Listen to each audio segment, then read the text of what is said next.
Buen día. Mi nombre es Liz Casanova. Soy estudiante de la Universidad Laica Eloy Alfaro de Manabí. Actualmente estudio mi carrera de Pedagogía de la Lengua y la Literatura. Es por eso que el día de hoy les traeré una entrevista que fue realizada a una docente de la universidad, la doctora Manuela Macías, en la cual tratamos el tema de la evolución de las tecnologías de la comunicación, con el objetivo de determinar la problemática existente entre los estudiantes. Prosigamos. Hola, mija, buenas tardes. Buenas tardes, doctora. Empecemos con las preguntas. Doctora, ¿considera usted que los estudiantes logran relacionar los conocimientos adquiridos en el aula en su vida cotidiana? Bueno, algunos conocimientos creo que sí, pero no la gran mayoría. A los estudiantes estudian los contenidos solo para el examen y para la calificación. Realmente es así. Depende, claro, también de la asignatura, depende del gusto que tenga por ella y de que comprenda que cada asignatura le va a servir es para todo, para su vida cotidiana, para su profesión, para el trato con los demás, para la interrelación. Es decir, hay que ver la utilidad. Por eso hay que tratar también como docente de desarrollar, sí, los contenidos, pero a través de esos contenidos desarrollar competencias para que esos contenidos que se den los puedan utilizar en cualquier momento de la vida de cada estudiante. Eso sería, Liz. Claro, tiene mucha razón con eso, porque muchas veces los estudiantes solamente nos dedicamos, como usted dice, al estudio y no a aplicarlo ya en la vida. Y realmente la educación es para no solamente estudiar, sino aplicarla en la vida cotidiana. Correcto, es que hacia allá es que vamos, pero nos cuesta entender eso algunas. La segunda pregunta es, ¿sus estudiantes emplean un vocabulario abundante y sofisticado en la comunicación? Muy poco. Generalmente el lenguaje se queda bastante limitado. También pues mucho depende del lenguaje que utilice el docente. Pero por ejemplo ya empezamos a hablar de términos propicios de la pedagogía didáctica. Es posible que lo empiecen a utilizar también. Por eso hay que hablar con propiedad. A veces decimos esa cosa o decimos esto, pero cada cosa tiene su nombre. Y la normativa dice, pues hay que hablar con propiedad. Y mucho más en educación, ¿no? Decimos, un ejemplo por decirte, o vamos a hacer el plan de clases. Profesora dice después, y ese cuadro tenemos que subir a la plataforma. Ese cuadro así. Es un diseño de clases, nada más por darles un ejemplo. Entonces sí nos falta aumentar un vocabulario pertinente a cada asignatura y a lo que se está hablando, y también un tanto ya más formal. Quizás nos quedamos en el lenguaje coloquial, y una cosa es una conversación coloquial con los amigos, con la familia, que hasta podemos decir palabras eh, cortadas, digamos así, o términos demasiado vulgares en algunos casos, ¿ya? Y no pase lo mismo en una conversación formal. Entonces, ustedes se están formando para docente y el estudiante debe saber utilizar el lenguaje apropiado. Hablar con propiedad. Siempre nos decía eso un profesor, hablar con propiedad, y él ha tenido toda la razón. Claro, yo concuerdo con usted. Realmente nosotros como docentes en formación, estudiantes que vamos para docentes en formación, realmente tenemos que aplicarlos, predicar con el ejemplo. Así es, sí, claro, mija. Hablen de ciclo de aprendizaje, hablen de mesocurrículo, de microcurrículo, o sea, como debe ser, cada palabra, cada concepto con su término apropiado. A ver, los estudiantes, tercera pregunta, ¿los estudiantes son capaces de emitir criterios de valor en base al conocimiento adquirido? Repíteme la pregunta, por favor. Si los estudiantes son capaces de emitir criterios de valor en base al conocimiento adquirido. Yo diría que la gran mayoría no lo hace así, pero hay estudiantes que sí, o sea, en cada grupo humano hay diferencias individuales. Esa es la heterogeneidad del educando y de toda la sociedad en general, ¿no? Pero sí hay estudiantes que pueden utilizar los conocimientos adquiridos para emitir criterios, para armar conversaciones, para armar debates. Pero dolorosamente yo no creo que sea la gran mayoría. Pienso que nos falta ir un poquito más allá. Nos quedamos, como te lo repito otra vez, nos quedamos en el simple hecho de cumplir la tarea, de que no me quiero sacar cero. Eso es lo que más nos interesa, la nota. Pero no vamos a aquello que sí, en algún momento dado hay un conferencista que está hablando sobre tal tema y yo quiero ir porque necesito fortalecer mis conocimientos en tales temas y participo y hago preguntas, debate y le digo que no estoy de acuerdo con tal cosa o con cualquier compañero discuto sobre la teoría de Freire, sobre la teoría de Vygotsky, o sea, saber, porque tengo fundamentos para hacerlo. Eso nos falta. Sí, nos falta bastante. Si no digo que no hay, no, sí debe haber unos estudiantes que lo hagan, pero la gran mayoría no lo hace. Claro, y eso es algo fundamental para seguir Fundamental. creciendo. Así es, mija. Ya. Cuarta pregunta. ¿Considera usted que los estudiantes tienen facilidad para redactar? Bueno, yo creo que es una falencia que tenemos muchos. Ustedes no son los culpables, los estudiantes no son los culpables. Yo creo que esto se hay que cultivarlo desde los primeros años de la formación, instrucción, digamos así. Anteriormente, la redacción era tan común en la escuela. Recuerdo cuando estaba en segundo grado, era hacer una redacción sobre las vacaciones, hacer una redacción sobre el Día del Padre, era siempre. Y la hacíamos en el aula, y la leíamos, el profesor nos corregía, pero ahora no pasa eso. Entonces yo creo que los profesores de lengua sí están fallando con respecto a esto.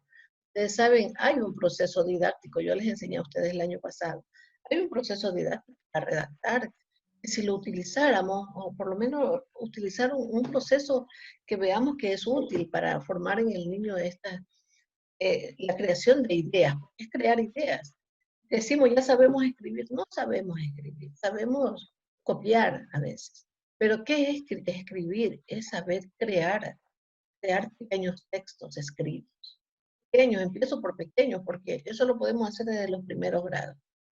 Si, por ejemplo, después de la lectura de un texto, le decimos a los chicos, vamos a crear una oración, vamos a crear un pequeño texto sobre la actitud de tal personaje, vamos ya cultivando la escritura, pero no ha hecho eso el docente de la educación básica.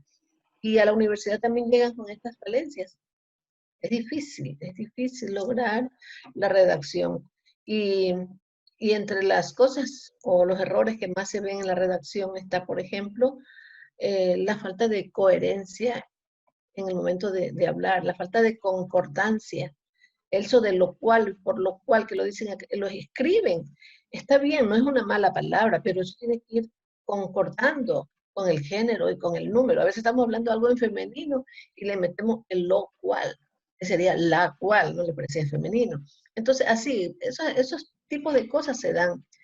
Y, y también, por ejemplo, otro error que se da en la redacción es que no sé, como que rebuscamos palabras o queremos rebuscar palabras y en vez de facilitar la escritura, la complicamos más.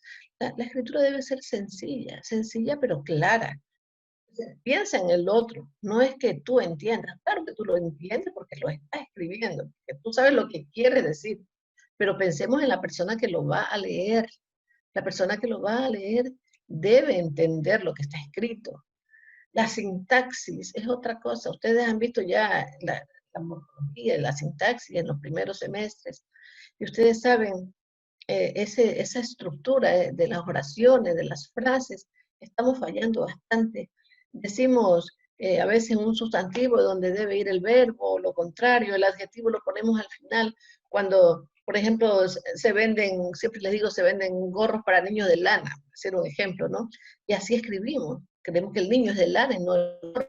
Entonces la sintaxis también es una de las fallas grandes que se tienen en la redacción. Y bueno, las ideas en sí, en general, oraciones muy largas, frases muy largas, que hasta cuando usted lo ha escrito lo está entendiendo, pero después de un día vaya a leerlo, vaya después de 2 días a leerlo, no entiende nada ni lo que usted ha escrito, porque esas oraciones largas no nos dicen nada, nos confunden. Y la falta o el mal uso de los signos de puntuación. Es otra falla tremenda. Hay por ahí alguna anécdota de algún estudiante que le dijeron que escribía, bueno, un tema, no recuerdo qué tema, y lo escribió, ya después el profesor le dice, lea lo que leyó, lo que escribió, el chico leyó, muy bueno lo que había escrito, lindas ideas. Le dice el profesor, préstame para publicarlo en la cartelera, porque es excelente tu trabajo. Y va, el profesor, bueno, primero la letra que no se le entendía muy bien, pero no tenía un signo de puntuación. Entonces, claro, el chico lo escribió, él sabía lo que quería decir y por eso lo leyó. Pero otra persona lo lee, no lo entiende, o lo entiende de una manera equivocada, porque los signos de puntuación le dan sentido a lo que escribes. Dicen mucho. Usted sabe que tiene que haber un signo de interrogación cuando tiene que haber un signo de interrogación. Una coma hace la diferencia, chicas. Por ejemplo, decir no hay vida en la luna y decir no, coma, hay vida en la luna. Estoy diciendo dos ideas opuestas y solamente con una coma. Esa es otra de las fallas que tenemos en la redacción. Ese es un problema muy grande, y que una de las maneras de empezar a resolverlo es leyendo lo más que se pueda. Y en cuanto a docentes, la metodología. Metodología, tiene que enseñar metodología para enseñar redacción. Y los alumnos a veces se les da, o los futuros maestros se les da, pero llegan al aula de clase y se acuerdan que algún día les dieron metodología para enseñar redacción. ¿Sí? Tiene mucha razón, licenciada. Justamente creo que eso hablamos delante con una profesora de que ella nos señaló que nos falta un poco de redacción, aún tenemos algunos errores y falencias. Y es verdad, yo creo que tal vez también puede ser como por el cambio de era, uno ahora ya no se ha acostumbrado más a escribir, sino que en el celular, en la computadora, copiar y pegar, y eso no está bien. Eso realmente nos hace, en vez de avanzar, nos hace ir para atrás. No hay que dejar el buen hábito de la redacción. Así Hay que es. cultivarlo. Ya. Vamos con la siguiente pregunta, que sería la quinta, que es, ¿las tareas recibidas de sus estudiantes cumplen con el debido uso de los signos de puntuación? Creo que te lo dije en la pregunta anterior, ¿verdad? Sí. Es una falla muy grande que hay. Le tenemos miedo al punto y seguido. Utilizarlo. A veces nomás ponemos la coma y no es la coma, es justamente lo que debe ir ahí. O sea, hay que conocer las reglas. ¿Para qué sirve la coma y para qué sirve un punto? Pero yo he visto que le tienen miedo al punto y seguido. Termina la idea y ponen coma. ¿Ya? Entonces hay que saberse las reglas, yo creo que de los signos de puntuación. Si no lo aprendieron en la escuela, ustedes chicos, ahora hay que leerlos y aplicarlos. Yo sé que tienen tareas, como dicen, y todo eso, pero la autoformación es importante.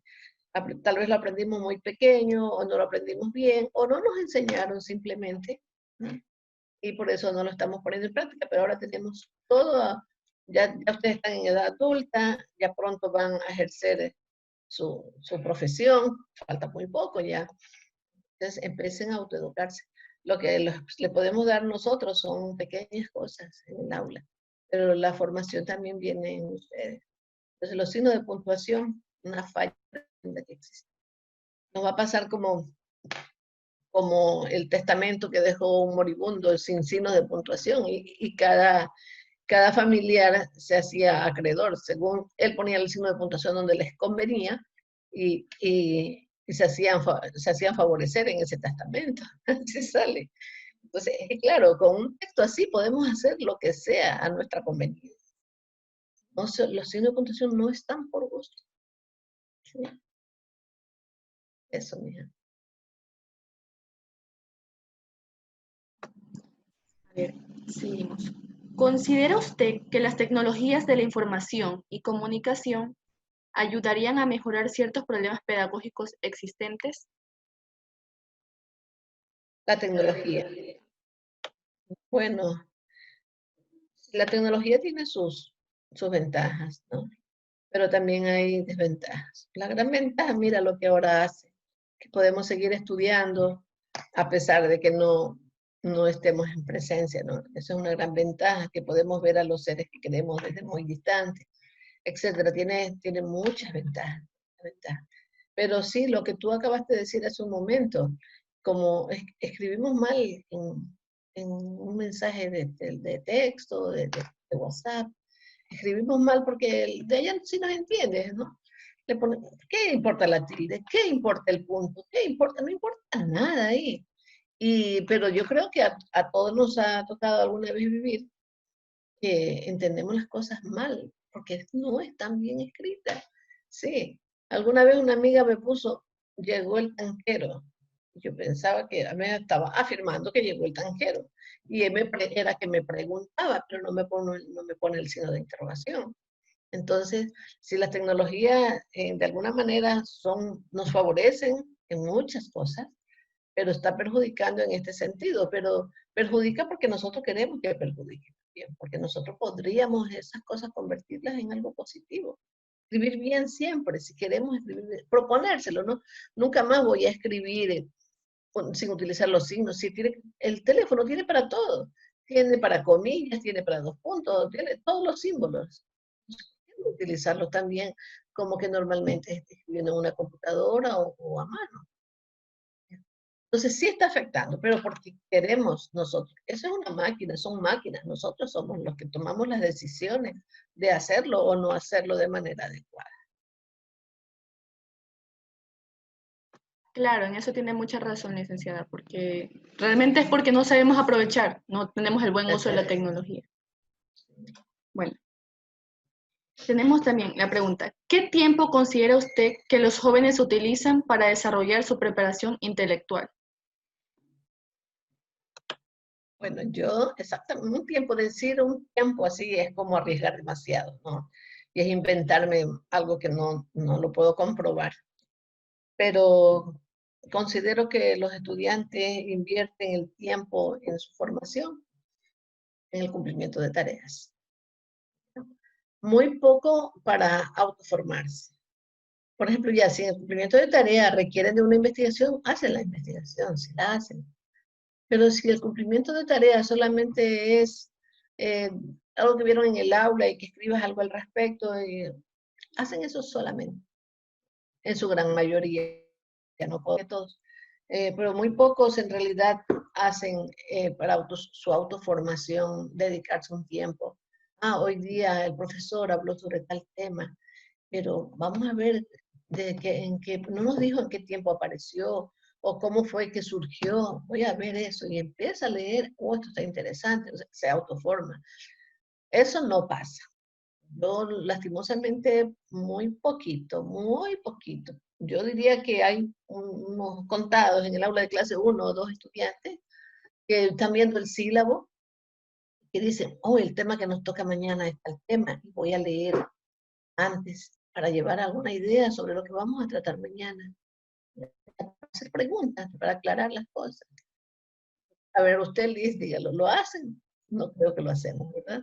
Yo, bueno, no siempre, una que otra vez sí, cuando hay veces que terminas alguna tarea, y hay veces que reviso el sílabo porque, por ejemplo, vamos a ver un tema y como que vamos a debatir o algo, entonces no es como que llevar la información en sí a veces, porque si uno lleva la información exacta, puede que otra persona te copie tu idea y tú con qué te quedas para decir, me ha pasado. Entonces ya por eso como que me he puesto las pilas en el momento de decir como que, no, vamos a hacer tal cosa, investigo un poquito más porque no quiero que alguien me diga mi idea. Y entonces por eso. Y ustedes tienen la gran ventaja ahora que tienen el Internet a la mano. Es decir, hablan sobre un tema y en ese rato mismo consultar, pero aprender para formación, pues, ¿no? No para tanto pero la gente lo hace más por la nota. No porque realmente quiere conocer sobre el tema. Para no quedar mal ante el grupo, para no quedar mal con la profesora o con el profesor. Más por eso no lo hacemos. Pero yo quisiera que lo hicieran porque necesito eso está interesante y eso me va a ayudar en mi formación profesional. Esa partecita sí nos falta. Claro, en eso tiene mucha razón. Ujú. Bueno, seguimos con la siguiente pregunta que es, ¿qué tipo de problemas pedagógicos usted ha observado en sus estudiantes? Pedagógicos, los alumnos. Bueno, eh,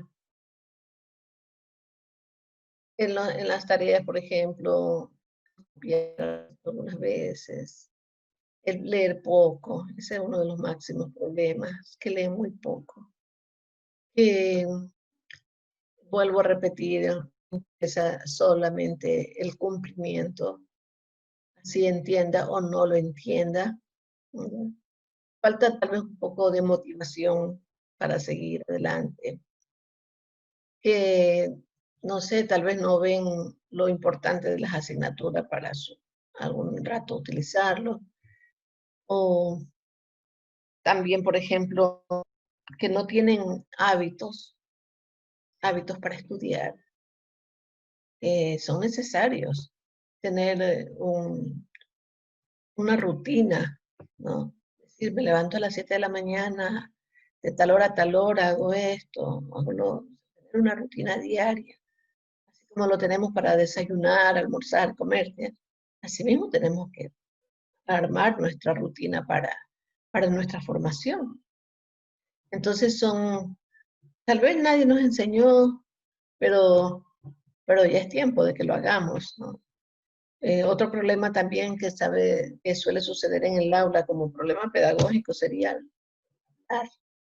Eh, yo digo, el lenguaje nuestro idioma tiene 4 destrezas básicas que hay que desarrollar, ¿no? Es el escuchar, el hablar, el leer y el escribir. Y son destrezas que se van adquiriendo desde los primeros meses de vida, especialmente el escuchar, el hablar, pero nunca terminamos de aprender. Entonces, tenemos temor a hablar, tenemos cierta inseguridad algunas veces, que no sé si eso será pedagógico, pero tiene que ver algo con digamos, la personalidad, ¿no?, de cada uno, eso también tiene mucho que ver. Ahí también debe estar el docente presente para ir catalogando, ir definiendo, bueno, este estudiante es así, ir conociendo y, y aplicar adaptaciones, ¿no?, curricular. Eso ya es como parte del docente, ¿no? Pero en cuanto al estudiante, pues, si tiene miedo, hay que tratar de superarlos, que los miedos siempre son obstáculos. Si tienen miedo a hablar, yo siempre les digo que tienen miedo a equivocarse. Lo que les da miedo, a equivocarse. ¿Y quién no se equivoca? Se equivoca el que no hace nada, el que se equivoca. Entonces, no tengan miedo a equivocarse. Yo me equivoco muchas veces. Soy humano, por eso me equivoco. Y esa es una falla que también tenemos. Otra cosa, y de esto sí creo que estaba escapando, cuando tenemos que dar exposiciones, y por eso a mí casi no me gusta hacer esas exposiciones, porque el chico está hablando ya a un grupo y le toca al otro grupo, y el otro grupo no le está atendiendo a los compañeros que están hablando. Ellos están preocupados por lo que van a exponer ya mismo, porque preocupado por su nota, por lo que va a decir, ¿qué le importa el que está hablando el otro? Y eso no puede ser, o sea, esa es una gran falla que tenemos. Quiere decir que como que no nos interesa mucho el aprender, sino la calificación que me voy a obtener, nada más. ¿Es así o no es así? Entonces, ese es otro problema que tenemos, y eso sí es tipo pedagógico. Pero me parece a mí también como muy tradicional que yo les diga, cierren todos los cuadernos y pongan atención. No, es que tenemos que escuchar, por eso le digo, la destreza de escuchar tampoco la tenemos desarrollada como debe ser. Tenemos que saber escuchar a quién está hablando. Y escuchar no es solamente quedarme callado, escuchar es captar lo que el otro dice. No, captar, interiorizar, apropiarme de lo que el otro está diciendo. Tiene mucha razón, licenciada, es verdad. Bueno, sigamos con la siguiente pregunta. Dígame. ¿Qué tipo de problemas pedagógicos en su carrera profesional se ha topado con mayor frecuencia en estos 2 últimos años? Como docente, problemas pedagógicos, yo diría como que una falta de interdisciplinaridad. A pesar de que estábamos con las cátedras integradoras, que era la asignatura que integraba a varias asignaturas, ¿no? Eh, Quizás allí hubo una interdisciplinariedad, pero hay casos, por ejemplo, en que damos contenidos repetidos. No sé si a ustedes les ha tocado alguna vez, veían en modelos pedagógicos y veían en abordaje pedagógico, se me ocurre un ejemplo, los mismos temas. Y entonces ahí hay una falla. A veces repetimos contenidos. En otros casos, en cambio, hay contenidos muy aislados que no aportan a la otra asignatura y deberían aportar. O sea, lo que estoy aprendiendo ahora en diseño, gestión y evaluación de los modelos educativos, etcétera, etcétera, etcétera, ¿ya? Me sirvieron los contenidos que vi en investigación, porque investigación dice esto, o sea, que puedan ustedes entrelazar los diferentes puntos de las diferentes asignaturas. Esa es una falla que sí he encontrado como, como docente en nuestra formación, en la formación de ustedes. Tal vez otro que la diversidad de metodologías o el modelo pedagógico existente que tenemos en la universidad, modelo que se basa más en el humanismo, y muchos docentes no lo conocemos totalmente. No lo conocemos porque no queremos, porque el modelo pedagógico está dentro de la página de la universidad. Entonces no lo leemos, no sabemos sus fundamentos. Alguna vez sabemos, sí, el humanismo, pero nada más. Entonces son problemitas que podemos ir encontrando. Y aparte, pues, bueno, ya ahorita estamos en la parte virtual, ya no estamos en las aulas, después estábamos en las aulas, que a veces el calor, que a veces el ruido, bueno, ese es otro tipo de cosas. Ahora que estamos en la virtualidad, eh, tenemos que repensar todo nuestro currículum, todos nuestros programas, porque yo pienso que los contenidos son muy importantes, muy importantes. Pero, ¿qué vale llenar a los estudiantes de tanto contenido? Démosle lo que realmente el estudiante necesita y donde sabemos que aprende algo, constatemos de que mis estudiantes estamos aprendiendo algo. Yo creo que otra falla es esta, la evaluación. No sabemos evaluar legalmente, aunque tenemos ya en la aula virtual, tenemos los componentes que calificaremos, pero a veces yo tengo deseo de calificar otro componente y no puedo hacerlo porque tenemos que regirnos bajo un aula. Entonces, también creo que es algún problemita que deberíamos como, no sé, dejarle un poco de libertad más al docente para que evalúe lo que realmente desea evaluar. Ahí nos inventamos, yo lo hago, pero lo pongo en la parte de docencia, se me ocurre. Y ahí le invento, porque también ponen ahí con qué instrumento evalúo. Y generalmente yo casi siempre pongo otros porque no están, o muy poquitos están de los que están en el aula virtual, muy pocos son los que con los que uno evalúa. Entonces, pero falta de escoger el instrumento, el tema con eso. Sí, y evaluar, yo creo que la asignatura de evaluación es una asignatura que a todos los docentes nos hace falta, todos. Y también evaluar no es solamente el examen, dice, tengo una evaluación y crees que la evaluación es solo el examen. Evaluación es todo. Evaluación es participar en clase, la participación en el grupo, las opiniones vertidas. A veces no hay nada, pero el rato que habla dice una opinión que marcó la diferencia. Entonces, esas opiniones, ir calificando, ir viendo la clase de estudiantes que tiene. Entonces, también yo creo que la evaluación es uno de los aspectos que debemos un poco nosotros aprender algo más. Claro, tiene mucha razón. De verdad que igual uno como dicen, como docente a lo largo de la carrera, bueno, aún no he tenido prácticas así de docencia, de dar cátedra, solamente de observar, pero uno igual, como usted dice, un docente no es como que esté preparado, por ejemplo, en este tema de la pandemia, la mayoría de docentes no estaban preparados con toda esta Nadie. virtual. Y creo Así que ha es. sido un reto para todos los docentes y es algo de realmente es de aplaudir también porque igual yo sé que no es que los obliguen a esa formación virtual y todo eso, pero ellos, sin embargo, están como quiera ellos, autoeducándose en este sentido. Totalmente, totalmente. Mira, me tocó aprender, ni siquiera sabía que existía un Zoom, que existía un... Y me tocó aprender y a mí me tocó muy duro porque yo no estaba aquí. Yo estaba en Estados Unidos, me quedé atrapada allá como 2 meses y acá mis compañeros ya estaban en capacitación y entonces yo ni computadora tenía. Así, todo fue, no, hasta me he enfermado mucho por tanto estrés, o sea, muchas cosas, pero aprendí y logré subir todo a tiempo. Sí, y a Qué mis bueno. 60 años además. Y yo le aplaudo eso porque de verdad que es algo muy bueno. Ya, bueno. Y tenemos como última pregunta, ¿qué programas, plataformas o medios audiovisuales utiliza con mayor frecuencia para su práctica pedagógica? Bueno, la que mayormente se utiliza y que se ha venido utilizando siempre es el aula virtual, ¿verdad? Allí pues es la que ya manejamos desde hace algún tiempo y tenemos todas las destrezas. Después pues el Teams es una de las herramientas que estoy utilizando más. A través de ella pues la reunión y también están las guías allí y fue la que aprendí a mejor manejar. Te cuento que el Zoom no, solamente cuando alguien organiza la reunión, pues estoy ahí, ingreso, bueno, y todo eso. Pero no sé hacer lo que tú haces, por decir. Ahorita, ¿quieres hacer la reunión de Zoom? No tengo la licencia para hacerlo, no sé cómo hacerlo, realmente.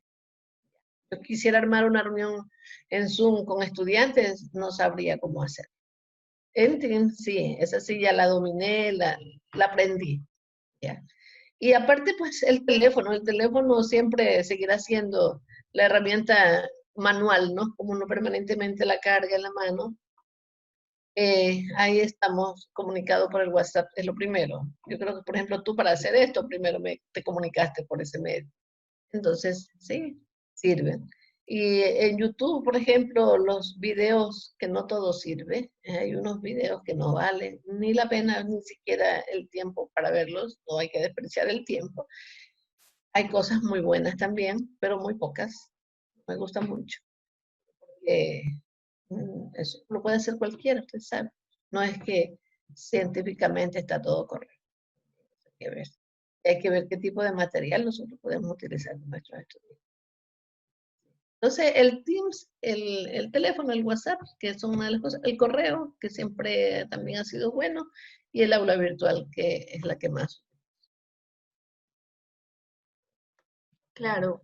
Bueno, son herramientas que, como usted dice, son que ya ha estado utilizando anteriormente y que ha aprendido a utilizar. Sí. Y ahora es lo único, pues no es existente, porque ya no nos vemos físicamente hablando. Claro, les Pero tocó aprender a la dura. ya nos tocó así.